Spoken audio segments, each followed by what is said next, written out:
Can you start out by telling us your name and spelling it for us, please? My name is Gary Kujanek. That's Gary with one R. And Kujanek, which rhymes with Titanic or Atlantic or gigantic, same inflection, is Kujanek. And Gary, what's your connection to Kent State? My connection is, I think I bring a little different perspective. I was a freshman in '69, and Allison Krause was the first girl I ever met on campus. I had just moved in, and it was kind of like my parents, I'm the oldest of five, and it was like, hi, goodbye, we'll see you later. So I kind of wandered out onto the small group housing. I lived in Munzemeyer Hall. It was an international dorm. I applied a little bit late. Most of the people were a little bit older. All my roommates were older. Two were Canadian. One was a freshman. So it was a little different perspective. So I kind of wandered out into the little, in the small group housing we were in, 4 dormitories formed around a little square there. And I wandered out there, and there was this girl sitting there, and I introduced myself, and it was Allison Krause. It was interesting perspective because I was looking for someone to talk to. Didn't feel that sophisticated. Nothing like a love interest, just someone to talk to, and got to know her a little bit as I saw her over the next couple of days. But giving you a little perspective, I'm from a small city just outside of Cleveland, Ohio. I was kind of a wallflower in high school. My senior year, I was convinced at the end of my junior year I should run for student council president, which was the ultimate goal in high school. And I ran against a boy named Dave Trussell. His brother was Jim Trussell, the Ohio State football coach. The Trussell name was very big, and I beat him. And so it was just one of those things where it carried over into college. And I ran for dorm president because our dorm had just opened up. Munzemeyer was the first year. And the background to this is I got involved in Kennesaw Hall Council and being a student senator. So based on that, I became active that way. I was somewhat naive. I was not a strong anti-war or SDS activist, but I was learning. And it was interesting because Allison gave me a perspective that I felt too. And this is nothing against Arthur Krause, but she was having some difficulties relating to her father and certain things, as convincing him that this war was unjust. And my parents, father was a blue-collar manager of a car dealership service center. My mother was a registered nurse. And to them, anything against the war, my father being a World War II veteran, it's nothing you would ever consider. So, but as time went on, you went through the winter quarter and everything else, and then Allison moved to front campus. She got to know somebody up there, or one of her friends was up there. She moved to front campus. And really, I never saw Allison again until during the events of May 4th. And, my perspective on May 4th is that I worked the front desk in small group housing for that complex right there, which was McSweeney Hall, the front desk, Apple Hall, Metcalf Hall, which Allison had been in. It was an honors dorm, and Munzemeyer Hall, which was the international dorm for international students. And, relating back to those events, I was downtown that night on May 1st. And I didn't think the fires were anything other than, it was the first warm weekend. I didn't take it as, we always had the motorcycle people, the townies, and the college kids. And it was almost kind of funny to see them starting to set. I know setting fires doesn't sound funny, but it was out in the middle of the street. It was usually someone breaking up a chair, and you thought, oh, people letting off steam. And I eventually had a police background because I eventually became a member of the Kent State Police Department in '72. And without digressing too much, I thought the police had maybe overreacted just a little bit that night. But it was time for me to get back to small group housing because I had the midnight shift, so I had to leave my friends downtown and stuff. I didn't see any of the breaking of the store windows, but I heard about it because once you're on the desk, word travels around, hey, there might be some trouble. be aware because kids are coming back, they're a little rowdy. And I remember being on the front desk that night and hearing about things, and then just getting off in the morning. And student government, because I was an appointed student senator. Why? As a freshman, I just got involved in that stuff. They called us together, and we wanted to get supplies. We wanted to buy walkie-talkies. We wanted to wear armbands because we understood that things had gotten out of control. So people were making plans already. It almost seemed premature, but Saturday happened, and I remember I brought it with me this weekend. I bought a fringe jacket in 1966. I wore it for one of the first times I have in 30 years. I wore it last night on the march. And I remember that afternoon hearing that they were going to call because of the trouble, that we heard that because there was a trucker strike and the National Guard had been there, that they were thinking about bringing some of the National Guard on campus to calm things down because they expected more things to happen. And I had gone up to the student government building, which was the old Stouffer Johnson complex. They rebuilt Stouffer Johnson halls. They're newer versions now, what they were. But the student government building was right there. Office was about where the basketball court is there right now. And I remember going in there and thinking, should I stay here or should I go back to my dorm because they thought there might be more trouble tonight with the National Guard on campus. Should I stay there? And I remember walking back towards Bowman Hall there, and there was a little alley back there, a little driveway that really you couldn't get two cars through, really a single car, and walking up that way to go and either get a bus or head back towards my dormitory. And I heard running footsteps, but in time. And I remember turning around to see two columns running on both outside edges of the Bowman Road coming towards me, and I froze thinking, I thought I don't know if I thought I was going to be attacked or run over or whatever, but I remember freezing there in my fringe jacket thinking my life was in jeopardy, and they ran on both sides of me double time, just National Guardsmen, which looked more military, more Army than they did National Guard. I mean, it doesn't say National Guardsmen in big signs across their chest. They look like Army personnel, but ran right by me, scared me to death, and I'm thinking there's no way I can go back to my dorm now, so I went into the student government building and proceeded as dusk came down to see the ROTC building set on fire. And I remember someone saying, look how stupid that is. They set the ROTC building on fire, but the fire department was there pretty quickly and they put it out. And it seemed like everything was okay. And I know it's been said there's large groups of people, but I don't remember seeing large groups. I remember seeing, it just seemed like a smattering of people out there. But after the fire department left and everything else, we just kind of calmed down and said, well, this is going to go over really big now.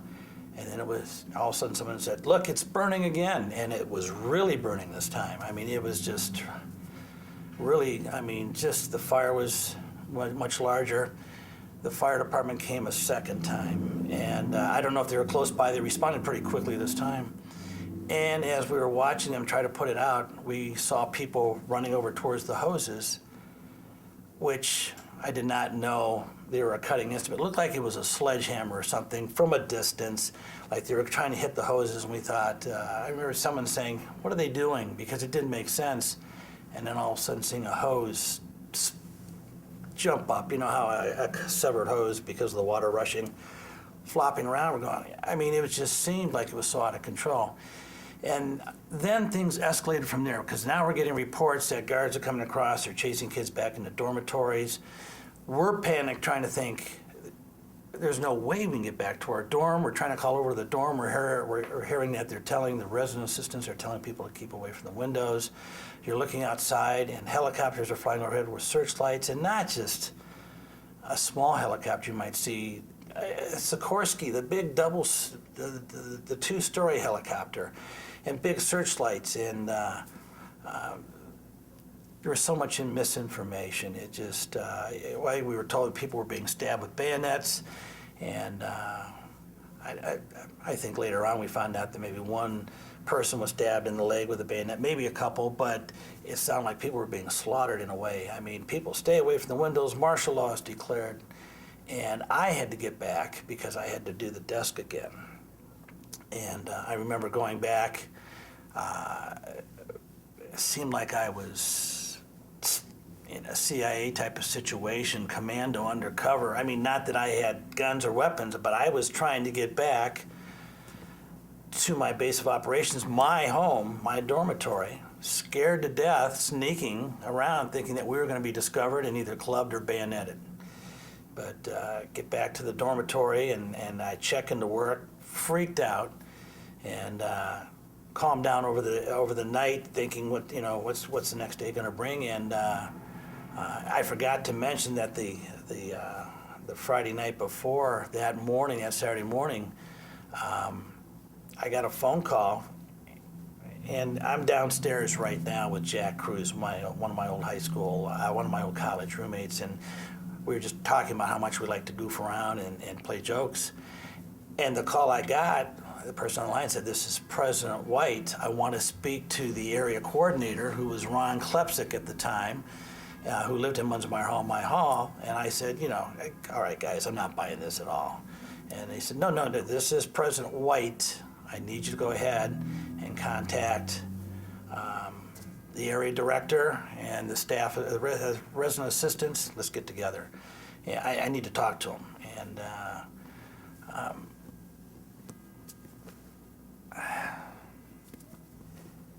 it was just, Sunday occurred. There was a student council, student body president election going on. Frank Frazina was a student body president. Ed Baker was running against Craig Morgan. And Craig was a little more SDS leanings, where Ed Baker was the clean-cut guy. And with my naive, clean-cut background, so to speak, I was helping Ed Baker campaign. And Ed and a couple other guys that went on to become, or were involved in student government, said, really, we need to get a little, we need to get supplies together in case people are either injured. We need to get walkie-talkies. We need to get flashlights. We need to get things that identify us as people helping other people. And the best thing they thought were certain armbands that we could inform the National Guard, the police department about. And we went to pick up some of this stuff on Sunday, and then when we came back, we couldn't find walkie-talkies, at least the ones that we thought might operate properly. Governor Rhodes was speaking to the general public, and I remember all of us becoming incensed when he was saying, these rabble-rousers, these people, we've got to, and Ellen, I didn't see an overwhelming, from my perspective, I did not see an overwhelming majority of people designed to be rabble-rousers. I did see an incident where I was walking over by Verter Hall, and there was a car that they had the trunk open before, I think it's where the Centennial buildings are now, the dormitories, and someone had their trunk up. It was a Pontiac Bonneville, and they had some rocks in it. They really did. And the only thing you thought, they're bringing rocks on campus. But there were some isolated incidents like that, but I didn't see anything that was overwhelming that someone was going to come, that there was a planned disturbance per se. I keep seeing these vignettes that come up into my mind, and things occur. But it brings us to Monday. And Monday we knew that there was going to be the bearing of the Constitution. We also knew that there were going to be people we were being told that any assembly was unlawful. And I came up against one of my high school, not up against, I met with one of my high school buddies out there and saw him and said, we'll see you in a little while. We were there, some of us, to be student government proctors, and go ahead and tell people, calm down, we thought we could do that. And ultimately when things started happening and people were coming out of classes and stuff, and then you did have a core out there that were carrying on, but in talking to a couple of them, they felt their cause was just, and it appeared to be games initially, chase this person, chase that person. And I remember being up by Taylor Hall and watching the guard come up and thinking, oh no, here we go with the tear gas again, and running back on the other side, and watching the guard come up over and then continue on down. But we parted on one side towards Prentice Verter Hall, back in the far parking lot, not where the killings were, but the parking lot that was more of a stone-like parking lot, not a paved parking lot, farther back. And there were some students on the other side, but it was like the guard marched up to the fence, and it's like Mark said to me, he said, what are they doing? Because it didn't make sense. They came right up to the fence, and it's like, oh, we didn't see this. And it's like they pivoted and turned around and then pointed their weapons, but they seemed to be confused. And because they pointed and didn't do anything, I mean, I never imagined, never thought that guns were loaded. I don't think anybody else did that. I knew that was there. Someone said that, oh, careful, those guns are loaded. And, no, they're not. Come on, And, oh, yeah, they are. No, they're not. No, they're not. But they came back up, marched again up to the crest of the hill, very far from me. I mean, I was still back in the unpaved stone old old Verter Hall parking lot. They were very small up there on the hill. And remember seeing them turn around and then some knelt, but pointing their rifles, but I couldn't see precisely. I mean, you could see them doing it, but I remember Mark telling me, oh, here they go again. And then you heard it didn't sound like guns. It didn't. It sounded like someone, they're trying to unnerve the guard. Someone's setting off fire. Who's the idiot that's setting off firecrackers? And then one of the cars we're standing by that as I remember it was a Volkswagen. Matter of fact, two Volkswagens together and something shattering, and it was like, even though you did not believe there were bullets, it was almost like an instinct, like somebody was throwing something or something was coming your way, because when you heard something shatter or ricochet, you just went down. And there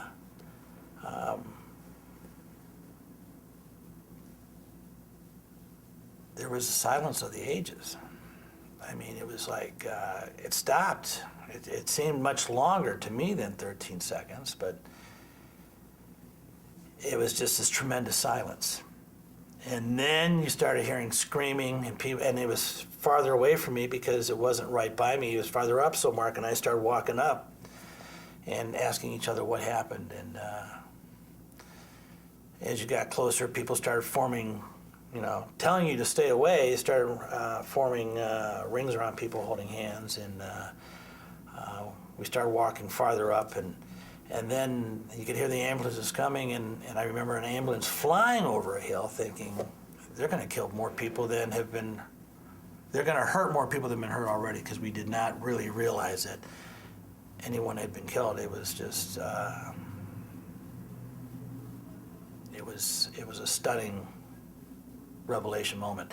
But I remember walking around in confusion, like, it was like, what do we do now? And I remember, and I think, I don't know, at the time, I think it may have been Alan Canfora, but someone jumping down, up and down in, it didn't seem like blood. It seemed like something dark, but it didn't seem like blood. It was just, I did not know that was Jeffrey Glenn Miller. I just knew that somebody was down, but no one was, it was like, I don't know if it almost seemed like no one wanted to do anything with it. He didn't have anybody putting arms around. I mean, I didn't put together the realization that it was people, that someone may have been dead. It was just too surreal. But I remember everyone milling about, and Dr. Frank, who I did not know was Dr. Frank, but him telling you, they're going to kill all of us. They're going to kill you. You got to leave, because they told us we had to leave. And I remember hesitating because I didn't want to leave. I wanted to know what was going on. And this was such an amazing thing for a freshman who thought he knew more about the world than he did. And what really got me was, even more than Dr. Frank pleading with us to leave, was I saw a state patrolman. There were three people, one guy and two girls, and told them to move, and they didn't, and told them to move, and they started kicking. And I mean, he actually kicked one of the girls, and both girls got up, and then the guy refused, and I saw him take out a baton and just, with like he was trying to hit a softball or go. It was just so shocking to me because I had such a respect for the law, and to see that this happened. And then we had to go back towards our dormitories, and so we decided we'd go back, and there were 5 of us back in Munzenmeyer that one of the international students had raised a parakeet that could say 19 words, and this was previous to the shootings. But so 4 of us bought birds, parakeets, had to be a parakeet, had to be a certain Siri color up here, and I mean, he told us all these things, and mine could say 2 words, and it had to be, I digress, consonant sounds, but they were dead because the only thing we could figure out was the tear gas, because small group housing was on a lower level, had come down. I mean, came back, there was no phones, there was no water, there was no electricity, dark rooms. I mean, you had, the only available light was through the windows, but still, I mean, the hallways were dark, general panic among everybody, you couldn't call out, and our birds were dead. And one thing I would have wanted to take, and you didn't think about taking a whole lot, because we didn't think campus would be closed that long. But I remember Ed Baker being outside and saying, I've got my red convertible Mustang, let's start shuttling people off. He was doing, public good, although I think Ed was thinking about doing it more because he was running for student body president. And I mean, all these things going through your mind at the time. And we started taking people off. We got one group off, came back for another one, and started taking another group off, fitting about 8, 9 people, some with suitcases or small bags, in this, we're all sitting on top of the trunk and stuff like that. And then all of a sudden, a state patrol car comes up with 3 guys in the front, 3 guys in the back, and they all have their bandoliers on, and some have the shotguns. The guys in the outside, they're sticking out the window because they couldn't really fit it inside, and people in the center part holding their shotguns and brandishing them at us, saying, you can't do this, you walk off the campus, you got to sit in the car, only four people can sit in the vehicle, no one, you got to stay seated, and yelling at us. And I had a couple of people in my dormitory that were from out of state. One of them was Horace Bomar, who I've tried to look up. He lived in Dover, Delaware, and architect student, Taylor Hall, up there all the time. And Horace was saying, I can't reach my parents, and so I just said, come on with me, and I surprised the heck out of my mom when we arrived that, number one, she didn't hear anything from me at all until we arrived, and because trying to find phones along part of the way going back towards the Cleveland area, I mean, people were either at phones trying to get messages themselves, so I took Horace home, and then 2 days later his parents went ahead and supplied not only his ticket but my ticket to come and visit, because they were so pleased at what we had done, because we called and said, Horace is safe. And then we went to Ocean City, Maryland for a couple of days, and then for a day, we went to Towson State University, and then we went to the University of Maryland, where they found out we were Kent State students, and I spoke to 2 different groups. And we even went up to the steps then of Washington, D.C., and Stuart Symington, the senator from Missouri, was in his office. I didn't know it was Stuart Symington. It was Stuart Symington at the time, and we knocked on the window, and he came out, and he talked to us. It was just an amazing adventure, but and then the school was closed. But what the ironic thing is that in 1972, because of this incident, I thought I could change the world or be part of the change of the world, but rather than do it by demonstrating, I wanted to be on the inside part of.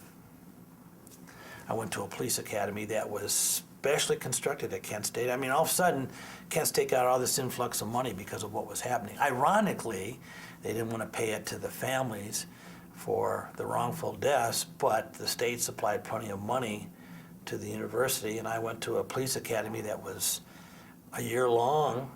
We took it during our regular classes, at night, besides our regular classes, 572 hours, 528 hours, where at that time, the state requirement for police work was 120 hours. And I mean, everything from shooting to special tactics, as far as driving, to crowd and riot control. But and then I became a dispatcher for the Kent State Police Department too, and it was just interesting to see it from a perspective, because Harold Rice, who was out in the Jeep trying to disperse everybody on May 4th, off the Commons, was the Kent State police officer in there. It was interesting to hear his perspective. And in my business about 20 years ago, 23 years ago, 25 years ago, I got to speak to a gentleman who's I worked with a younger guy whose father was a National Guardsman, who never would talk to me except about what he was doing, except for one time when I showed up unexpectedly with Bill, and his father started, after a couple beers, and then, so you're the one who was at Kent State, huh? And it was interesting because here were people, I mean, he was saying, I was technically uneducated. He didn't say untrained, but he said, you know, we were talking to these people. I mean, Allison was putting flowers in the guns of these people. They were our people our age, and we were talking to them. And it was their fear of not knowing us, and I don't know, I digress, because it's just amazing to see it from the different sides, to know Allison, first girl I ever met on campus. I try to come back every year. I've hit most years. I brought our daughter, my wife and I brought our daughters. I met my wife here at Kent State in '72, and we're still married, you know, after 33 years. But she doesn't really come because she wasn't here at the time, but she's come a couple times with me. But my wife was from Metcalf Hall too. But it's just, my family, my daughters, my wife always know when it's going to be around May 1st, because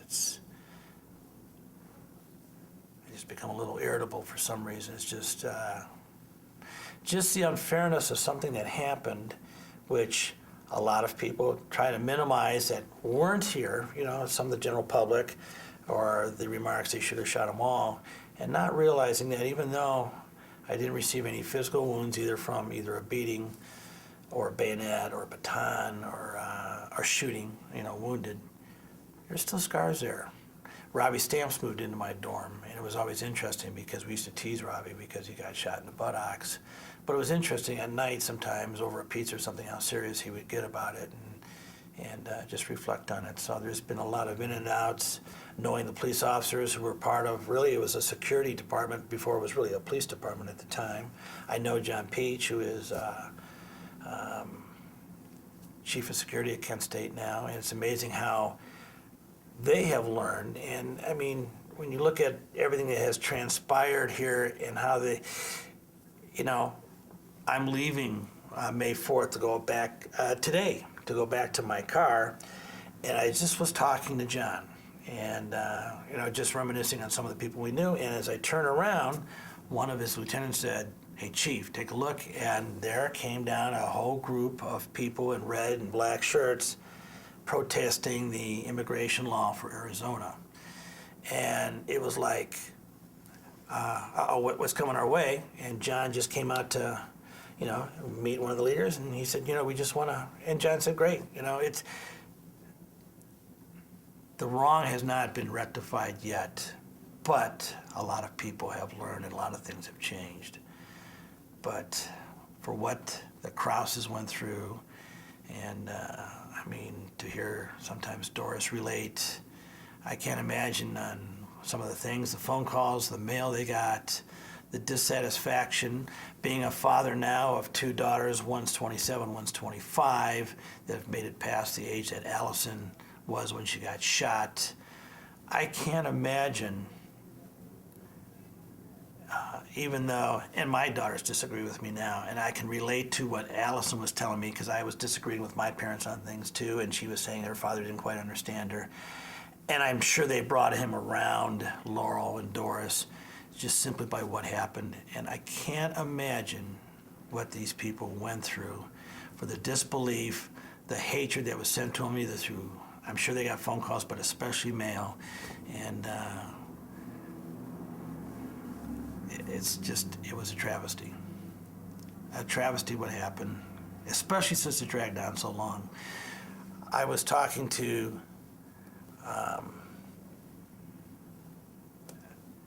I was talking to Chuck Ayers on a couple of different, it's always amazing, every year I've got a Kent State yearbook, even though I did not graduate in '70, but I have that yearbook, and I have Mark Road's signature from 1995, and I have a lot of videotape myself from over the years, and I should give it to the May 4th. I mean, it's almost like I feel like I'm pulling something away from me but 2 minutes of tape. But I remember Dean Kaler saying, you know, Governor Rhodes came up to shake his hand after an event, like really nothing happened. And to hear Dean Kaler talk, ML, whatever her last name is with WKSU, but she says, she asked him about it, and Dean Kaler has such a wonderful attitude. From what he's been through and paralyzed, I can't believe it, but God bless us all, God help us all.